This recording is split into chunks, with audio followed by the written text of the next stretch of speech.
చాలా అన్యాయమైన ఘటన. వెలుగుమట్లకు సంబంధించినటువంటి అంశము. దాదాపు 1897, 95 100 గజాలై కుటుంబాలకు భూదాన్ భూములవి. భూదాన్ భూములకు ప్రభుత్వం కానీ రెవెన్యూ డిపార్ట్మెంట్ కానీ ఏం సంబంధం లేదు. వెనకట భూస్వాములు భూమి ఎక్కున్నటువంటి వాళ్ళ దగ్గర నుంచి వినోబాబావ అయితే దేశం మొత్తం ఒక 80,000 కిలోమీటర్లు 12 సంవత్సరాలు అట్లా తిరిగి ఈ పేదోళ్లకు సమస్య ఉన్నది, భూముల సమస్య ఉన్నదంటే అగ్రికల్చర్కి సంబంధించినటువంటి ల్యాండ్స్ కావచ్చు. ఇక్కడ మన దగ్గర చాలామంది భూస్వాములు ఉండే కదా, అట్లా మొత్తం ఇక్కడ భూదాన్ పోచంపల్లి దగ్గర నుంచి మొదలైనటువంటి ఉద్యమము. ఆ భూమి అప్పుడున్నటువంటి కేంద్రమే దానికి సపరేట్గా భూదాన్ ల్యాండ్స్ అని వినోబాబావ ల్యాండ్స్ అనే పేరే ఉండే. దానికి సంబంధించిందే సమైక్య రాష్ట్రం ఉన్నప్పుడే దాదాపు అక్కడ మొత్తం 62 ఎకరాల 7 గుంటల భూమి భూదాన్ భూమి. ఇప్పటికి కూడా అది భూదాన్ భూమి అనే చూపిస్తూ ఉన్నది. అప్పుడు 1951 నుంచి భూదాన్ భూమి సంబంధించినటువంటి దానిలో ఉన్నాయి.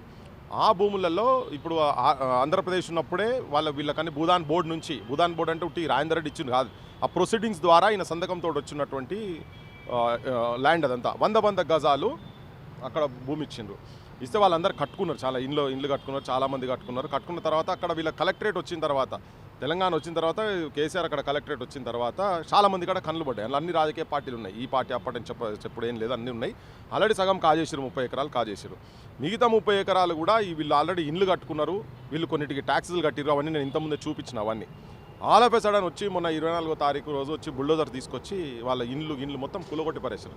దేనికంటే ఇప్పుడు మనం ఒక వ్యవస్థలు ఉన్నాం, జ్యుడిషియరీ ఉన్నది, నాట్ టు ఇంటర్ఫియర్ అనేది ఉన్నది. లేకపోతే నువ్వు కనీసం నోటీస్ ఇవ్వాలి, జనానికి నువ్వు పబ్లిష్ చేయాలి. చాలామంది ఏం చెప్తుంటే మాకు నోటీస్ ఇచ్చినట్టు కనుక ఇక్కడ ఉండేది ఉంటే మేము ఇక్కడనే ఆత్మహత్య చేసుకుంటాం, మేము ఇంకో మాట కూడా మాట్లాడాం, మేము వెళ్ళిపోతాం ఇక్కడికి వెళ్ళాను అంటే ఒక దొంగల లెక్క ఒక దేశం ఇంకో దేశం మీద రాత్రి ఎట్లయితే దాడి చేస్తారో ఆ విధంగా ఇట్లా రాక్షసుల లెక్క ఈ భూబకాసురులు మొత్తము రేవంత్ రెడ్డి అండ్ గవర్నర్ ఆయన గ్యాంగ్ అక్కడ ఉన్నటువంటి ముగ్గురు జనం చెప్తున్న ముచ్చట అదంతా మనం కూడా చూసినాం. కొన్ని వేల మంది కదా అక్కడికి వచ్చి పోలీసు వాళ్ళు మొత్తం వచ్చి అధికారులు వచ్చి నిర్దాక్షిణ్యంగా ఓ అంటే పొద్దున్న లేచిండ్రు. వాళ్ళ పాప ముఖాలు కూడా కడగని టైంలో వచ్చేసి ఒక 3 గంటల రాత్రి వచ్చి మొత్తం రౌండప్ చేసి తెల్లారక ముందే మొత్తం వాళ్ళను బుల్డోజర్లతో ఇండ్లు మొత్తం వాళ్ళు కలలుగన్న ప్రపంచాన్ని మొత్తం ఒక్క క్షణాలల్లో నేలమట్టం చేసిపోయింది. దీనికి ఒక కానూన్ ఉంటుంది కదా. నువ్వు చెప్తున్నావు డబల్ బెడ్రూమ్ ఇండ్లు ఇస్తా, మేము పేదల ప్రభుత్వం, ఇది ప్రజాప్రభుత్వం అని. ప్రజాప్రభుత్వం కాదు, ఇది పోలీస్ ప్రభుత్వం.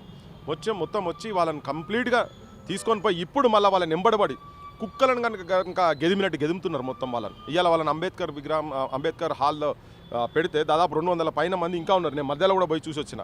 గార్డెన్స్ లాన్స్లలో పెట్టిరు, అందులో కూడా ఇదంటే ఘోరం, అసలు ఏం ఫెసిలిటీస్ లేకుండా చంటి పిల్లలు దోమలు గుట్టంగా వాళ్ళు ఏడిపోవాలి. ఇండ్లు వాకిలు ఉంటే ఎక్కడో పోయి ఉంటారు కదా.